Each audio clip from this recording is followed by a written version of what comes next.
Welcome back to Sweat Equity. Eric Valdez alongside my co-host Jules Johnson. What's What's up, going on, guys? What's man? up? What's You up? over What's there up? telling me you hungry? Bro, the hungriest, bro. I am the Yeah, hungriest. the struggle's real right now. Man, Eating some so, struggle sandwiches. bro, I wish I was eating struggle sandwiches right now, to Cause you be get them honest. carbs. so, um, we're jiu-jitsu all the time, right? Master World is coming up. Biggest tournament, world championship for people over 30. Boom, Master World's t-shirt on. Got to keep my head Nice. straight. I need to get So, there. so I've been working with my nutritionist, right? And we've talked about weight cuts before, right? Weight cuts are terrible. People do weight cuts wrong. We've talked about that whole bit. Mm-hmm. And one of the biggest things that people do, you see it all the time in the UFC, is they're cutting weight to the very last minute. Like they're cutting weight like They're manipulating a lot of water weight. You know what I mean? a That's what they're doing. ton of water weight, all to the last minute, and they're just depleting their body. But that's a day before weigh-in. So you weigh in the day before, and then you have 24 Tom, ish we're waiting in hours. like 30 minutes before, you know, But IBJ, yeah, stepping if you're on the waiting mat. in right before, so you Yeah. can't afford to manipulate all that water weight and get all the way down. Boom. So Nah. flash forward to this week. Um, I'm a couple of pounds away from being on weight. I meet with my nutritionist, and he's like, "Look, here's what we're gonna do. Here's what we're Yeah. gonna do. We're going to do a hard cut right now. I Hard like cut that. right now." And he said, "Well, hard cut now, early, and then we're gonna build your calories back up.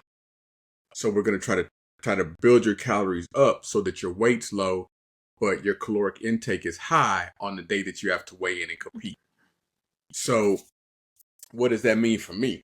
That means for me, I'm eating chicken breast and egg whites all week, Mm. and I am like super low carb, no fat, like almost no carb, really no fat, like tons of water, which is delicious.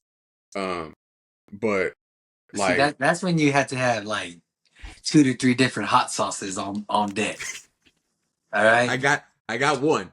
Yeah. So sriracha, always gotta have sriracha in the cycle. You know, some Texas Pete. You know, You like Texas Pete? it's a That's good though. freaking Valentino. You know what I mean? Right, right, right, Freaking right. what's another? So what's another one out there? So, bro, Uh, so there's my even boy some has a barbecue. actually my Something. boy has a hot sauce company, bro, and his hot sauce is really good. That's what I've Mhm. been using. It's kind of like kind of gourmetish hot sauce like. And but you know when you're doing that, as you know, because you don't you really, bro, really, just I just just hey, look at this. Crustable, bro. Crustable for the win, man. Bro. But it's just one of those things where we've been there. We've been on both sides of the equation. Actually, we've been on the super hard cuts, laying on the floor, covered in the blanket in the sauna, trying to make weight 3 hours before. But Never fun. never fun, never fun, and never able to get your full potential on the day that on performance day. Like Man, you just can't do it. So gas I'm tank so we're trying just, a little something different, bro. you know, my last tournament, I started my cut process like 3 months in advance. And I Okay. didn't do a hard cut like what you're talking about. You know what I mean? I see where he's coming from and he wants to get you down there to your weight and then let you like, just adapt to that weight, acclimate to it. And then so you can start to eat at regular caloric maintenance at that weight. You know what I mean? So you want to go to 190. Let's say your BMR, so your basal metabolic rate, meaning that what you're burning at rest, is probably like around 18 to 2000 and stuff like that.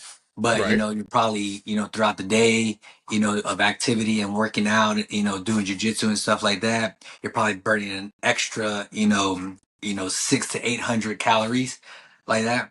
So What then is my that base means metallic rate? your caloric maintenance is going to be anywhere from like 26 to 28 100 calories, somewhere Right. floating around there. So okay, let's cut down now. We get down to like 16 1700 calories, which fucking sucks. All right, but then you're able to eat you know, once you get to weight, you're able to eat that extra, 600 to 800 calories that you're burning throughout the day and working out and just steps and stuff like that. Then you're able to, just acclimate to that, and then that's like your new base. All right, I understand that, you know what I mean? But it kind of sucks right now until you finally get to like end date. As for me, I Right. did a little bit more slower as, freaking that, a slow cut where I'm just going like 100, 200 calories for every 2 weeks. And then like on the third week, I cut another 100, 200 calories like that and just gradually start cutting, it's a, just the same amount of time phase wise like that, and then I wait, all right, which is going to be a gamble sometimes if you wait too long, all right, where all right, and then 2 weeks out, then you do the hard cut. 1 week you're on weight, and then you're just maintaining that. You know what I mean? But if you don't do it right, then shit, then you're probably finding yourself cutting about like 10 pounds, 12 pounds, Yeah. which a lot of It's a people they don't nightmare. have discipline and stuff like that. Yeah, but where you were telling me off, camera, you're just doing a very high protein, low carbs, all right, and I hope your fats, have increased as well, through that to make sure that you keep your energy levels up. You know what I mean? Because ultimately, what you're trying to do, that ketosis, everyone, knows about keto, but they don't really The keto understand, diet, right? and what I tell my clients is like, all right, well, your main primary source of energy is from carbs. All right. Well, we're backing off the carbs. So where is it going to take it from? We don't want to be taking from protein because what does that mean? That that's going to stall That's muscle. or even pare down muscle. Well, we want to be taking it from our fats. All right, like that, so your glycogen storage, like that, when those are fully depleted, then what's going to happen is that, when your carbs are completely depleted, then, you're going to start dipping into your glycogen store, your stored fat, like that, and then body fat starts to fall off. Bro, I had plenty, You're able bro. to maintain muscle with high protein, like that. So you're not feeling weak or fatigued like that, but you're still able to really freaking trim the fat, in this sense, with that type, you know what I mean? But that, how many weeks have you been doing it? Bro, no, no. I was dieting normal Uh huh. until I was dieting normal until this week, and Mm-hmm. then I was 5 pounds out, and so he was like, "Okay, let's get rid of the 5 pounds this week." He said, "We Okay. just get rid of we get rid of the 5 pounds this week. Let's not Yeah. waste any time. We'll get rid of them, and then we'll start the new normal and the taper off, which is cool. And I'm gonna tell you what I wish we would have had when we were with Saul. I A wish we would have nutritionist. had. Yeah, yeah. Somebody that just said, "Don't be a bitch, lose the weight." Yeah, I Yeah. get that, but I wish you would have had these new scales, bro. These new body fat index Oh scales. yeah. In They're not. bodies. They're yeah. Yeah.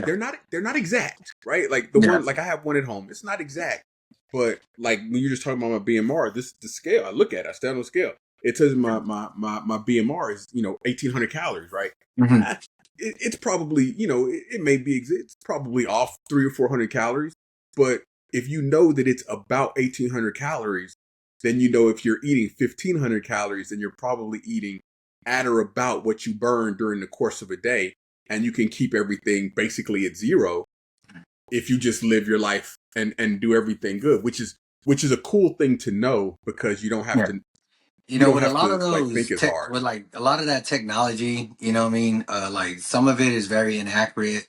Some of it's like, close to accurate and things like that. But like, as long as it's about consistency, you know what I mean? Right, Because I can weigh myself on my scale and it has just 2 points of contact for your electronic impedance machine. That's what right, sends those electronic pulses through your body, and what it's reading is water. All right, right. retention in your muscles where you want to be keeping all your water at, or just in your intestines, like that, and it'll send the signal back to your feet to tell the machine. So, the one in your typical one that's in your restroom, like that, those are not going to be as accurate, as ones if you're going to the gym and you're doing an embodied one, because then now you're holding, The you're ones in having your two hand too. prongs on your hands, you have two prongs on your bare feet, like that, which sends a stronger signal to give you a more accurate reading. and those are going to be like second best. You know what I mean? The number one best thing that I always tell people, you know, if you have the money, you have the time, is go do a DEXA scan.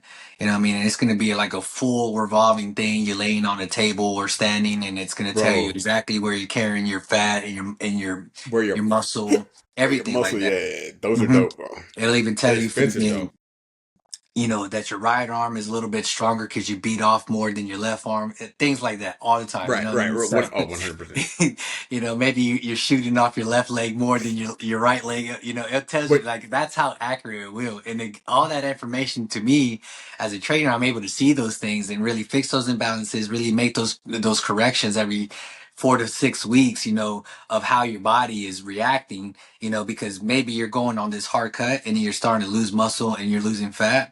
You know what I mean? So then what that tells me is like, all right, we're losing muscle, we're losing fat. You know what I mean? Well, we need to boost our protein so we can try to maintain our muscle. All right. right, You know, and then continue, you know, where we're at with a deficit of carbs and stuff like that. So we can continue losing like that. And maybe we might have to even pull back a little bit on our training. You know what I mean? Which a right, lot of people right, don't want to hear. But the thing is that, you know, we're in a deficit. So like, you know, we got to kind of adjust those things for sure. right. Yeah, like that. But you know, but my overall, to get back to what I'm saying, is that, you know, those machines, whether you're using the ones in the restroom or you going to the gym or even going to your doctor and stuff like that, I'm like, you wouldn't be able to know these numbers, or it's just a baseline, you know, without this stuff. And it might not be accurate, you know, or it could be 100% accurate, but it's always good to have these things because, like, you know, if you're always consistent with, like, let's just take the one in my restroom. If I'm always consistent with this, with the one in my restroom, which is like, if I'm on there, it tells me like I'm at like 25% body fat. I'm like, no Right, way I'm at 25% body fat. But the right, thing is that if I'm constantly using that one, and I'm making the adjustments in my food, like, it's not going to change. I'm going to be able to lose the weight. You know, it's going to go right, right, down. right, right, right, But then right, if right, I right. go on an accurate one and I see it, I'm like, oh man, I'm at 13%. You know what I mean? I've been working my butt off for a year. Like that, I'm like, you know, it's gonna benefit you either way because you're still like you're just taking those numbers and it's giving you a baseline that you didn't know, you know, off the Right. bat, you know, for sure. So anyone that, you know, doesn't feel that, you know, they're worth it, I'm like, yeah, they're still worth it. You know, you wouldn't know these numbers if you didn't have it in the first place and stuff like that. Well, one of the things that I like to do with my scale, and this is just, a thing. I like to use my scale consistently, right? Like that is my kind of my baseline. But then when I go to the doctor, I like to compare what my scale says to what the doctor scale says because now I know this scale. If I go get a DEX scan, you know what I'm saying? Hmm. I say the DEX scan says I'm 18%. My scale says I'm 28%. Okay, so there's a 10% difference. But Yeah. now I can kind of know when I'm looking at the numbers, I can do that average because I'm not paying $200 to get scanned every morning to see where I am or Yeah. every week Yeah. to see where I am. I'm not doing that. No. So it's I just think that they're really good to have, and I really wish you would have had them when we were using the old Taylor scales from Target. They just like it Yeah. just dialed up and it was like you couldn't tell Ancient. where it was. It was like Yeah. it's like maybe 151.2 or 170. Like I can't Yeah. really tell because the scales just bouncing.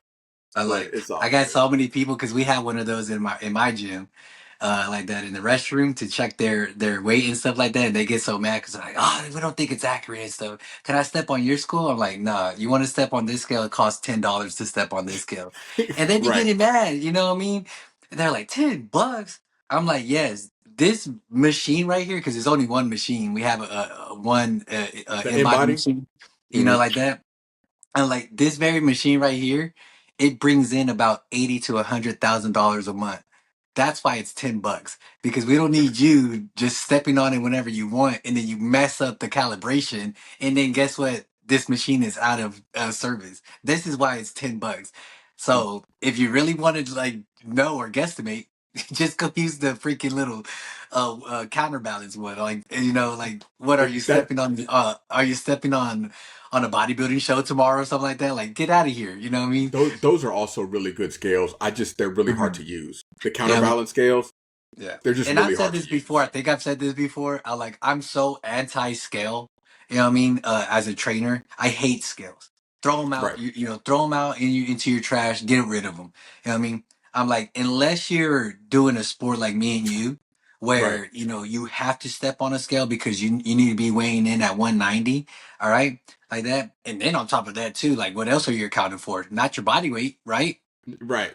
No, you're Kimono. yeah, you're counting for your freaking gi, you're counting for your belt, all that. You know what I mean? So then what is that? That's an extra 3 to 4 pounds, you know what I mean? Right. Not like that. Well, depending on freaking how flashy your gi is and stuff like that.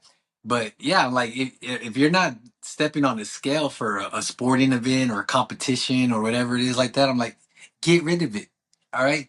And like it's 100%. such a huge hindrance in like people's progress, in the beginning and stuff like that, when they're trying to be consistent and get results and stuff like that. I'm like, first of all, how about you focus on your sleep? And I've said this before. All right. If Right. you're not sleeping Recovery. right, if you're not sleeping right, everything's thrown off. All right.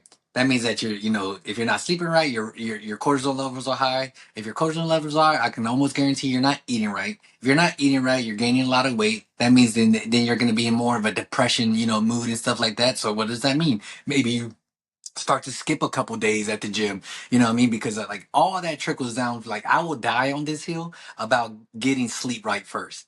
A lot of people are like, no, you got to get your nutrition right. I'm like, no, like if you're not sleeping, then you're not even eating right. You know what I mean? Right. I like that. And so if you're not getting a good 6 to 8 hours, like, fix that first, And then you're waking up, and guess what? You're able to wake up an hour early before you go to work. So that means you're cooking your eggs, your bacon, whatever it is, you're getting your greens in like that. Bacon. See? And then freaking you're starting your day off. You're having your cup of Joe, like you're getting all that stuff instead of Can we go you back just to pour your bacon for a minute? yeah, bro. Bacon. I like Oh, bacon, bro. I like I love bacon. so I made my sons the other day some little banana pancakes. But Oh, what I word. did is just I chopped up the banana, all right, and I Okay. dipped the little chopped banana into the pancake pattern and just Okay. cooked it like little Like, banana okay, like, pancakes like that. Served it with oh, some that sounds good, bro. blueberries. What do you think about that, Jules? You want some of that this weekend? Yeah. Bro, bro, listen. Um, that's crazy because I believe the same thing you believe about the scale, right? Mhm. Like when people always ask me and they're like, "Oh, Joe, you work out and all this. Like, what do you think?" And this is what I weigh. And I said, "Listen, who cares what you weigh? Like, it doesn't matter what you weigh. It only that you're right. Who cares, man? It only matters what you weigh if it matters what you weigh. If you're just a normal person walking the street and what you want to do is want to be naked, fine. That's what matters, right? Like Yeah. what do I look like in the front of the mirror, right? That's it. Because if I didn't have to weigh a specific thing to weigh in, I wouldn't be. I'm content. Just like physically, I feel like I look great. I'm not gonna. I wouldn't do anything else. But it's because I have a. It's because I have a purpose that requires a scale. Because how do your clothes fit? And the other thing that people don't understand, bro, you look at a person that is a non-muscular 170, Hmm. and then you look at a muscular 170. The muscular 170 dude's gonna be bigger, bro. Hmm.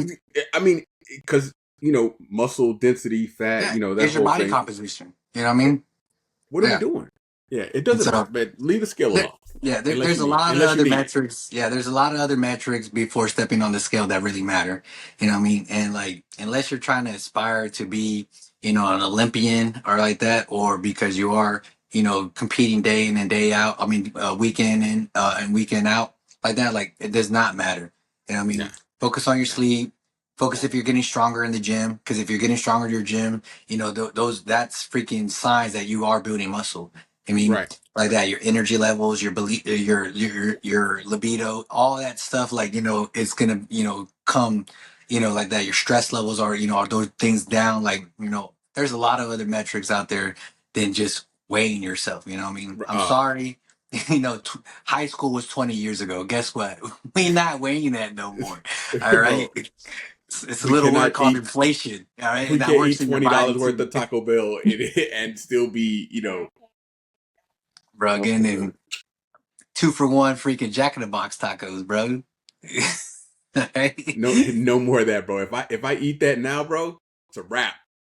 Curtains. Man. I know, babe.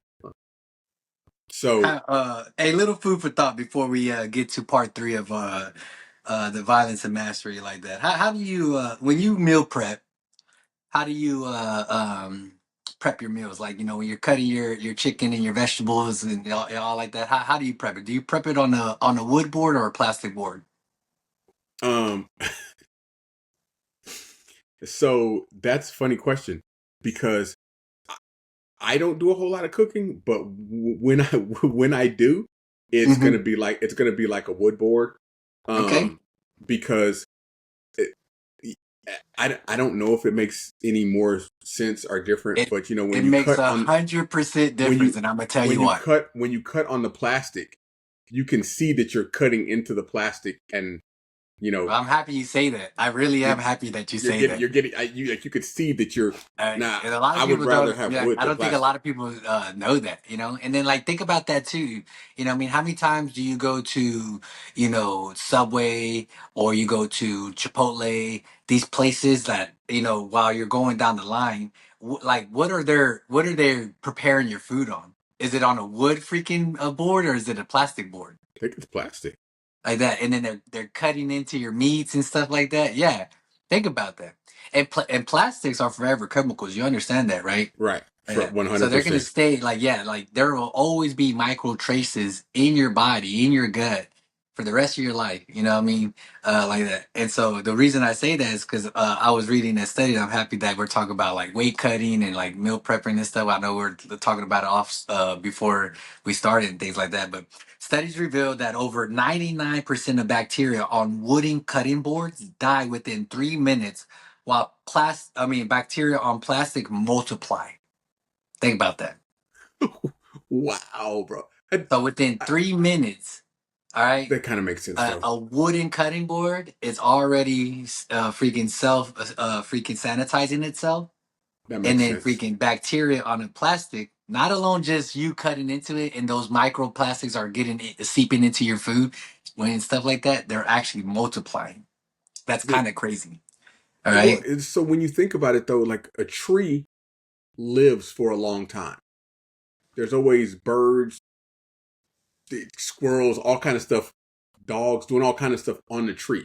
Like, Mm-hmm. and that's wood. A tree has to live. If it just had a bunch of bacteria that was tearing it apart, trees would live for 300-400 years. Like they just wouldn't. Like just if you just think about it. And so Yeah. I didn't know that they would self sanitize, but it does make sense that they would. Bro. It's all that man made stuff, man. It's just kind of dangerous. It's just kind of So, dangerous. I'm little not gonna food for lie. thought next time that you meal prep. You know what I mean? Freaking that, throw your freaking plastics out the window. All right. Yeah, Bring in a wooden cutting board. You know what I bring in mean? a wooden For cutting sure. board or a metal cutting And talk board. about Ooh. meal prep, man. Hey, you saw my banana pudding the other day? Bro, I did see that banana pudding, bro. It looked delicious. You showed the Bro, whole process of making it. I'm working on freaking like a little, like a cooking, like filming and everything like that. All right. But, Bro, you should put that post on it, you should put that post on the page though. yeah, At least so people could it's, see it because that was dope. yeah, It it's, looked good it's, too. This is I've already more made four different this is like a little protein mix I've been making, man. I'm a big sweets guy. I can't kick the sweets, but this is a great alternative, to having these sweets because it's non-fat vanilla Greek yogurt, Okay. zero sugar freaking Cool Whip. Um Depending on what I'm making, like this one, I made with actual banana pudding, like jello mix. And you're Okay. talking about what, like maybe 90 calories out of this packet, and anywhere from like 15 to 20 grams of sugar. But I'm Okay. making about 6 to 8 servings, so do the math. Right. When you Like divide each it out, yeah. serving is less than you know 7, 8 freaking grams of sugar, which is not bad. I'm putting in about 60 grams of added freaking protein in it. Mixing that all up. The protein Like powder? protein powder, yeah. I Yeah, put yeah. protein powder to really pack it in there because you're already getting a lot of protein from the yogurt itself. But then I'm doubling down even more with more protein powder. like that. And then freaking, Packing then with protein. I'm prepping it just like some banana pudding, man. Layering it with the wafers, so I get a little extra calories with the wafers for the sweetness, like that. Doing the pudding mix, bananas, another layer of wafers, everything like that, bro. I'm like, you're talking about anywhere from like 300 to 400 calories, but you're intaking about 30 to 40 grams of protein. All right. Right. When's the last time that you ate a real good freaking banana pudding mix? Where you didn't feel any type of gluttony Right, or right, like that. Like I'm sure you were still happy. The calories were worth it, right. but you're not talking about. Damn, I'm happy that I'm eating this and I'm getting 40 grams of protein. Well, You know what I mean? you know those things because they don't. The guys like how much working out in the gym would I have to do to burn off this cookie? It's like I'd have to run 7.5 miles or Bro, a whatever. donut, a glazed donut. All right, Bro, it's like 100% 12 not worth the miles. workout, bro. It's All not right, worth the workout, bro. I But like. if you could have something sweet that something a little bit sweet that'll knock that craving out, but still give you some benefit, Mhm. protein, then that's really I good. tell you what, what I mean, because I've already made a banana pudding one. I made a cookies and cream one. I've made a berry cheesecake one, and my favorite so far, Ooh, I've made a pistachio one. All right, you tell me pistachio, right now which one do you want me to oh, freaking actually make a feel for, and I'll do it next time. bro, you got to do the strawberry one, bro. The The strawberry, berry cheesecake one, yeah, yeah, the berry yeah, cheesecake, yeah, that yeah, one was good. All right, yeah, like that. So because I'll that would make be good. I I'll think make it it like would. that, and that one, man, it had a nice little graham cracker crust at the bottom. Oh, that shit was so good. All right, Ooh, dang. yeah, that's that, and so this is old nutritionists years ago told me. I think we probably talked about this once too, but they were like, when you're trying to diet, and also you actually said it to me today too. That like when you're trying to diet, when you're doing all this stuff, it's not. It's worse to deprive yourself of that one little thing that if you need if you're in the middle of a diet and you need a couple of scoops of ice cream, it's better to eat the couple of scoops of ice cream when you feel like you need them than to not eat the couple of scoops and then one day snap, binge, and now you're sitting on the couch like Hmm. White Goodman at the end of Dodgeball, big bucket of KFC in your lap, half gallon of Bluebell, ice cream, taking the chocolate syrup straight to the head, and Yeah, they were just like, it's just better to just nip it in the bud when it comes, because then it's gone. yeah. And they were, this particular lady was talking a lot about the psychology of nutrition, Hmm. and she was like, one of the biggest mistakes that people make is like name a food that you don't eat, That I don't eat. that you don't eat. Off the bat, that comes to mind is gonna be like freaking squash or something like that. You know what I Okay. mean? So you don't eat squash. You Yeah. never have a craving for squash because I don't No. eat it. Right? Yeah. Like I don't eat it. I never crave it.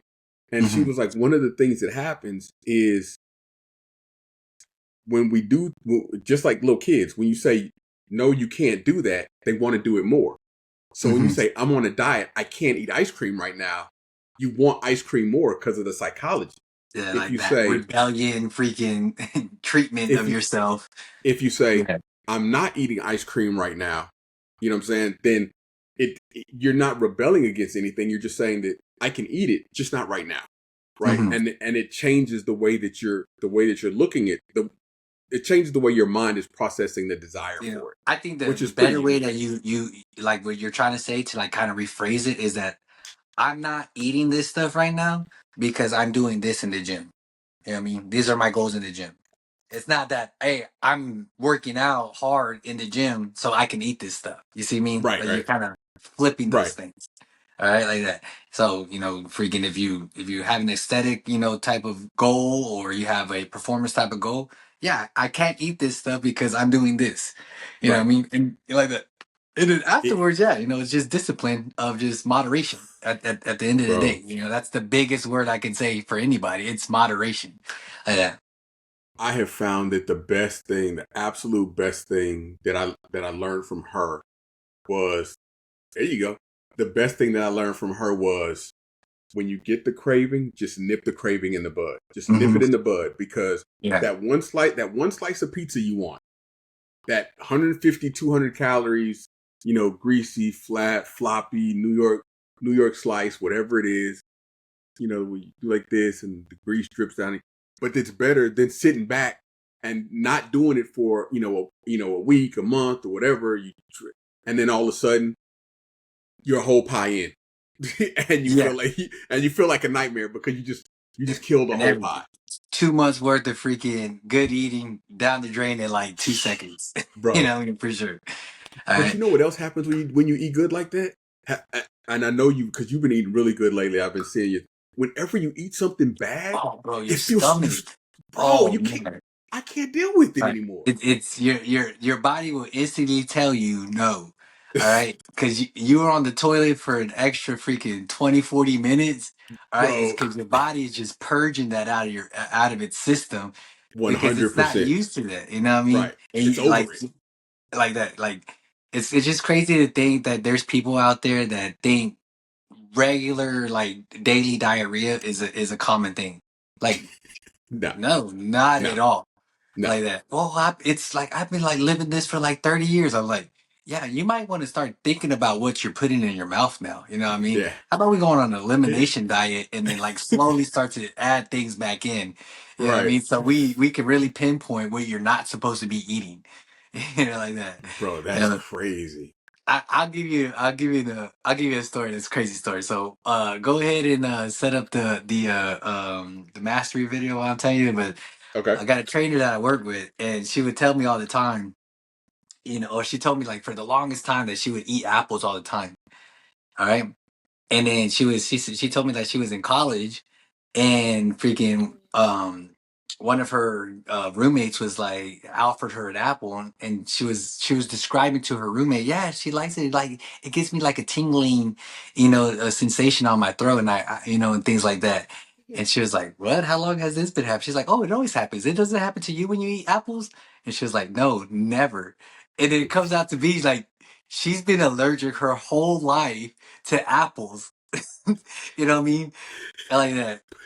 But she's Yeah, just I'm like, it deciding sounds like, randomly to yeah, smash apples. yeah, I was like, dude, that's crazy. But like, there's just, like people just don't know, man, because they're just so used to it. I'm like, man, you must have just really inherited, I mean, like built up a huge intolerance to apples your whole life and just like fought through the freaking, through the reaction of it. You know what I mean? Because Bro, that's freaking that crazy, you could bro. just like, you know, get through a whole apple. That's crazy. You know what I mean? But for sure. I, All I'm right, I'm man. one- I'm 100% not doing that. Okay, let's go. Episode 3. Episode 3. Let's get into it. Episode 3.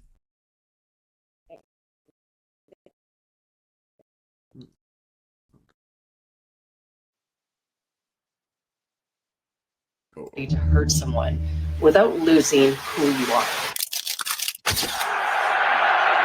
I think that's a question that every fighter wrestles with. You spend years training to be dangerous, but you're also trying to stay deeply human. Psychology has a name for this balance. It's not about suppressing aggression, it's about integrating it. Carl Jung called it shadow integration. That is the process of acknowledging your darker instincts instead of denying them.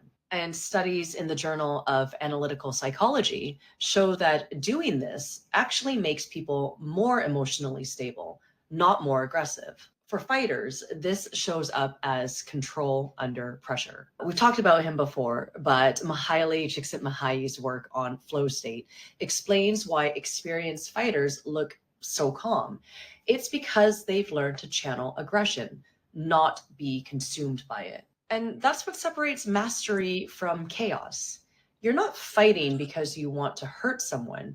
You're fighting because you've trained to stay composed when most people would break. As Firas Zahabi puts it, the best fighters are the most respectful. They don't fight out of hate, they fight with precision. So, no, training doesn't make you lose your humanity. Done right, it gives you more of it. How do you get comfortable with your ability to hurt someone? Ooh. You know, Ooh. that's a fine line. It really is. Ooh. You know, and That's the first knowledge, thing, bro. like the first thing that comes to my mind when hearing that is that how many times have you sparred or you roll with someone? And we talked about a little about this, you know, I mean, when it comes to like catching, well, not so much catch and release, like that, but like especially when you're sparring and you know you're getting the better of somebody. All right. Right. Like, you know, the round starts and you know, and y'all filling each other out and it's just gradually increasing 10%, 20%, 30%. And then you finally getting into like a good settling in about 70, 80, you know what I mean? A percent, like that. And then freaking every once in a while you start to kick it up, you know what I mean? And it's not necessarily that you're really going all the way 100%, like that, because that's not what sparring's about, you know what I mean, or practice, you know, like just practicing stuff like that. But the thing is that maybe that you know, off the bat, you know, let's say that you catch somebody with something, or you just start to feel like the wind is coming out of their sails, you know, and freaking then you kind of pull back. Why do you do that? It's because you know you're superior at that time, you know Right. that you have him hurt and he's on the ropes, but it's a sparring session. It's more for, you know, the tactical, you know, precision and things like that. So freaking, you know, you just kind of pull back. But at any given time, you know, you can land a blow to, you know, to finish the fight, but it's not meant for that. You know, Right. and it's crazy to just hear it in that term, in those words, you know, that how much control you have to know when this guy's hurt, but yet you're not pushing it to the limit and stepping on the gas more. You're actually, you know, freaking. It's not like you're pushing the brakes, but you're just coming off the gas. You Right. know, and Right. and then now you're just cruising. You kind of letting him regain his, you know, freaking his bearing. You know, like that. Kind of like let him, you know, freaking defend himself out. Kind of, you know, get some distance and reposition himself. But at the whole time, you Or you know switch that you're, southpaw. yeah, you know what I mean? Yeah. Or like there's a lot of times like, well, yeah, I tell my fighters and stuff like that. All right, well, if you know you're beating the dude's ass, all right, work on your defense. All right. Yeah. You know what I Get mean? some slips in. This is a perfect time that you can work on D. He's tired. You know, he can't go freaking blow for blow with you, you know, and toe to toe and things like that. Okay, work your defense. All right, let him work. All right. Right. It's not like he's gonna freaking be throwing anything that's crazy. Same thing on the mat when you're rolling. You know, like that. Like how we were talking about catch and release, you know, like, you know, okay, you probably already submitted this dude 3 or 4 times with the same, you know, freaking choke or with armbar or footlock, whatever. All right, well, now start to work on something that freaking, you know, put yourself in a bad position that, you know, freaking, all right, I got caught in this freaking last tournament. Let me freaking let him work to get me in this position and then, like things like that. But at the same time, you know, freaking at any time you could turn it back to 100 and finish the fight if you need to. Right. I like Right. that. You know, I think, you know, I think that, you know, when you really start to master that's, you know, that part of your game, you're in just so much control. I mean, is, you know, literally you're just like Neo, and you're just seeing every punch come in and stuff like that, and there's nothing that they can really do, and you're able just to work. You know what I mean? For sure. Bro, one of the things that people don't they'll never understand until they're in the position. And you hear people talk about it all the time, especially at high level, where they talk about how the game slows down. And the slower the game is moving, not physically, but mentally, like you're like you can see what's going on, the closer Mm-hmm. you're getting to actual mastery. For Mm-hmm. example, you remember this, and I experienced it earlier today. When you roll with Pablo, Mm-hmm. right? It almost feels like from the moment you grab him, he knows everything that you're gonna do, right? And you're like, bro, I just decided that I was gonna do that, but Mm-hmm. it's not that he knew, but for him, 20, 30 years in jiu-jitsu, the game is just that slow for him when it's live. Mm-hmm. It's that level of mastery that, of course, we all strive to get to. But when you do that, you don't have to hurt anybody because And it's reps. You know what I it's mean? reps. That's why I tell people all the time. It's It's just boring. It's a reps. nightmare. You know, you know what I'm doing. You know, and Right. I know what you're doing. I'm just able to see it a lot faster than you because it's reps. I've been there. I've seen it. I'm already seeing the setup and stuff like that. You know, because it's reps. You know what I mean? And then on top Right. of that, I'm able to see these things too because all right, maybe I put my hand here on your collar. All right, and I I'm going here and then, but yet you're manipulating my body to go one way because freaking you're already seeing the setup. The open positions because of those reps. You know, like that. Right. Just depending on what I do, you already have the counter, and you're gonna manipulate my body to freaking, you know, put in play that counter like that. And Right. I don't understand it, like that. And so someone like Pablo been in the games that long and stuff, like yeah, he understands where his body positioning needs to be at to make sure that I don't get the move that I'm looking for, but yet he's gonna manipulate my body once the momentum starts. That he's already freaking ahead of me, and he's just luring me into into an attack or a better position for himself, to be in a tactical advantage, Bro, it's for a sure. But nightmare, bro. it's It's reps, a nightmare. you know. It's a nightmare. And the thing about that too is that more like 9 times out of 10, he's gonna do something like that, get exactly where he wants, super quick, 100% fast, like that, and then once he freaking gets to the position, and then I'm already here, he's just slowly freaking just cranking. But he knows 100%. If it was in freaking a competition, it ain't slow. No, he's getting there and he's ripping it Wow. like that. Yeah, yeah. But it's controlled because he understands that. You know what I mean? It's controlled because we understand that. And it's a double-edged sword. You know what I mean? We're able, to understand the chaos of what we're about to do, and the violence of what we're about to do. But Right. then you pull back. You know what I mean? I Right. like that. Which correlates even further to the guy that is when you're out on the street. Like I've seen it before. You know what I'm saying? Mm-hmm.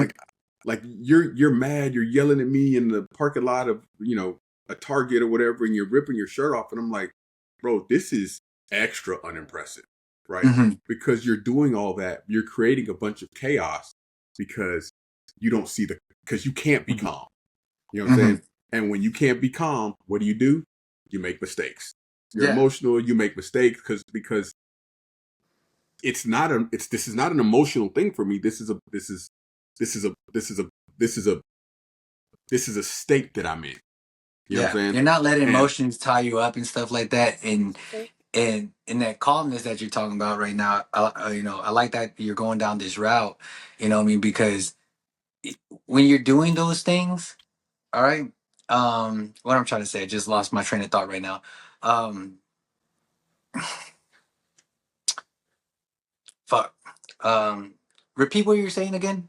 we were talking about the calmness in the like when the one guy's ripping his shirt off and he's yelling. And not It's, seeing red, yeah, like that. Jeez, just really lost my train of thought right now. But for those things like that, when you're trying not to see red, all right, and you're getting those reps in and things like it's slowing down. Um, God, man, you said something and now I cannot recall what you just said. For sure. Um, but I might have to just come back to that for sure. don't But worry, it'll pop back it's in just a minute. a lot of that stuff, just being in control all the way through, so yeah, you don't go off the deep end and make those mistakes for sure. You know what I mean? Right. Because you're just not emotionally tied into those things, as what you're talking about, like that. So, but oh, that's what I was gonna say. Making timely decisions. Right. I Right. mean, like that. All right. And a lot of this stuff again, I mean, when you're in that calmness, all right, and you're seeing these things play out, and you're slow in your head in slow motion, like like that, like you're able to make these timely decisions, all right, and then like that stuff bleeds into your real life. You know what I mean? In your profession and things like that, you're able to make quick, fast, accurate, timely decisions, all right, because you're seeing these things out of reps, Right. like that, and it's like it's foreshadowing, Like Right. how often like do you see like that like it's on the mat or in sparring or even in your job like freaking I said this, I know they're gonna say this, so I'm Right. already ready to say these things. All right, Right. I did this, I know they're gonna react like this, so I'm already ready. Like it's just that foreshadowing because you that time, that experience, freaking in the repetitions, of okay, I've been here, I've done it. All right, I could be calm in this, and it's fine. You know what I mean? Because I already seen it played out before. For sure. Dang man, I must Yeah. be boring. Man. This must be a boring topic. Nah, this little one, man. It's almost 11. She should have been asleep, bro. Yeah. But the thing is that and it's about so bleeding over into normal life. I've said it time and time again. What people don't understand about combat fighters, combat veterans, combat anybody is when you've had life or limb at peril. If life or limb is not at peril, I'm super calm, bro. Like what are we talking about? Because I'm calm when my physical being is so now my physical being is not threatened. Hmm. What is there to be worked up about? Like I'm gonna live through whatever this is, so I'm fine. And that is probably what in my mind. I'm not talking about Taekwondo where you break a bunch of boards, but when you actually do real, Muay Thai, when you do Jiu-Jitsu, when you do Judo, when you do sports that you can actually get hurt, Hmm. um, and they put you in bad situations, Sambo, wrestling, when you do these sports where you could actually get hurt and you actually master them, truly master them, then that mastery goes over into your life with this with as far as being able to control yourself when things get hard. Like Hmm. things get hard, but I'm not going to get hurt. I'll figure this out. Yeah, And you're that not pushing that panic button freaking off the bat. right, right, right, right, for For sure. sure. And so it just takes like a certain type of person, to really understand those things and really outweigh, the risk reward kind of things, what I mean, to not always go off the deep end, and stuff like that for sure. Like that. So But this was a but real good before there are those people that train that all they want to do is go out and beat people up and da da da. But those people were psychopaths anyway, and they just happened to get to do a skill that honed their psychopathy. hmm You know what I'm saying? But hmm it wasn't the sport that made them violent. They were violent already. And Yeah. then they just honed their level of violence because generally, and I don't care what sport it is you get to, there's the utmost respect in, the jiu-jitsu tournaments and the boxing matches. But when you watch a boxing match and then at the end of the match or at the end of the MMA, the guy loses, he gets mad, he goes over and punches a guy. That Yeah. that guy that guy's a That's bad for psychopath, the bro. sport. Those people are bad for the sport. Those I guys are mean, psychopaths. There was something off with them anyway. And then they ended up in the sport. The sport didn't make them like that. They were like that and then they got into the sport. And that's a very important thing to note because Mhm. hundreds of fights, hundreds of wrestling matches, hundreds of tournaments all over the place. And, there'll be one in every, 1,000 tournaments or something. Yeah. That just goes to show you how far and few between those people are. But now with the advent of social media, those are the videos that get posted on the internet all the time. So then Yeah. you see them and you're like, oh man, look at all these guys are all crazy. And it's like, no, they're not crazy. Just that guy. No. That guy. You know what that reminds me, now we're on this topic and stuff, is like let's think back to like UFC 1, 2, and 3, like early UFCs. You know what I mean? When did you Greatness. ever see a guy, freaking after he got got a knockdown or freaking or even knocked the guy out, like what had happened afterwards? Like, oh yeah, like let's think about that. Like freaking rock the guy. He's already on the floor, pretty dazed and knocked out. What's happening after that? He's probably coming back with a more hammer fists and elbows. Right. Until freaking Big John McCarthy is flying across the ring and tackling him off the guy to stop the fight. Right? Right. Yeah. I mean, there's like 100% just a lot of freaking just damage. Even after the dude is like obviously fucked up. You know what I mean? Like that. Right. Now let's think about someone like Lyoto Machida. You know what I mean? That's one guy that has a lot of honor in the ring. You know what I mean? Like what's another guy that comes to mind? Like that. Even Bro, someone like Max Holloway or freaking Dustin Poirier. Both those guys. there's a You couple know, of I could there's so many times I see now, all right, in current UFC where they rock the guy, all right, and the dude is hurt. He's covered up. Maybe his nose is already broke or freaking has a nasty cut, whatever it is like that. You know what I mean? And he's just shelling up, to not take any more damage. And then the fighter is just there, you know what I mean? He's probably pitter pattering like that, but he's also looking at the ref like, are you gonna like, stop are you it? gonna stop this? Yeah. Yeah. Yeah. You know what I mean? Maybe get another freaking uppercut or like a light hit just to like, are you gonna stop it? And then freaking finally the ref stops it. But you know, I see that so often now, and I think that's a great, freaking way the sport is going to, because it just shows these guys like, man, like, this can be title fights, this can be title contention, lining themselves up and things like that. And freaking 1 second they're going 100%. One guy gets a nice freaking punch in, a kick in, a knee in, elbow in, or something like that, and immediately you're seeing them now. They're slowing down, all right, because they know they got the fight won already, all right, Right. and they don't want to do any more damage, all right, to the guy, to the opponent across the fence from them, and things like that. And I think that's crazy. I mean, that in the midst of all this, violence, that they're able to really take themselves out and be human still, because they know Jules freaking has a family. Jules has a mortgage. Jules freaking doesn't need to be brain dead and still needs to provide and stuff like that. That's it. I won already. All right. I Right. don't need to go any more like that. All right. I just need the ref to freaking call it a win for me like that. For sure. And it, you're starting to see that more and more as opposed to like earlier days, man. It was just a blood fest, last man standing kind of stuff. But it was that, and the early days were there were no weight classes. There were Hmm. soccer kicks. It was very Yeah. original UFC Pride. They were very different. They were very different organizations. But then it was also those guys that those UFCs were tournaments. They were like kind of Yeah. one-off tournaments. Yeah. One night tournaments, Yeah, like that for 20 sure. fights are right. Yeah. It wasn't the this is this guy's career. And Hmm. the good thing about it being a career is if it's a career, like at any given time, I could be on the other end of this armbar. No, for sure. I So mean, do I break this guy's arm for no reason? Or do I just hold it and I'm here and ref, are we gonna stop it? Like what's going on? Little bit of pressure, just, hey, come on, dude, let's tap. hmm, Because I don't want to break your arm because just for S's and G's, because one day that my arm could be in that same position. And I don't want you hmm, to break.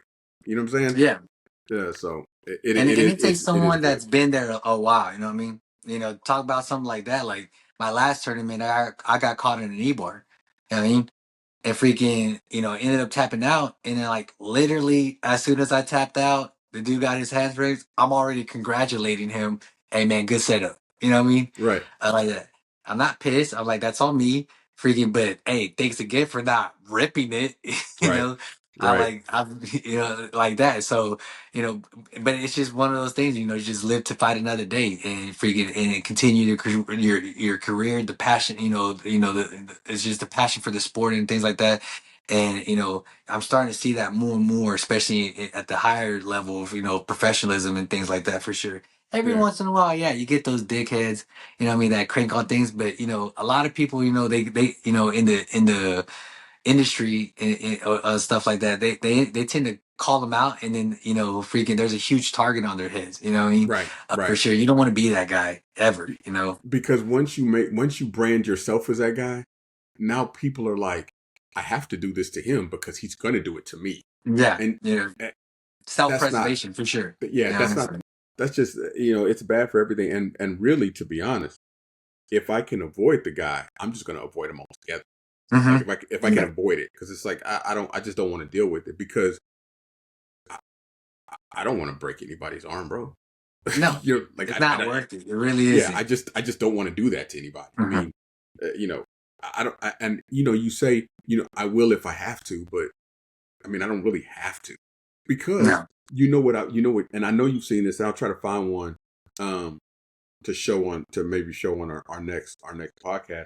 But have you seen the fights where the dude is just annihilating the guy and the ref won't stop it, and the dude's just like, okay, I'm not Yeah. gonna hit this guy anymore. He's No, like, yeah. I'm just All not the gonna do it. time, man. It happens so often. You know what I mean? And it's so bad for the sport. Those refs obviously need to be kicked out and never get a license again, like that.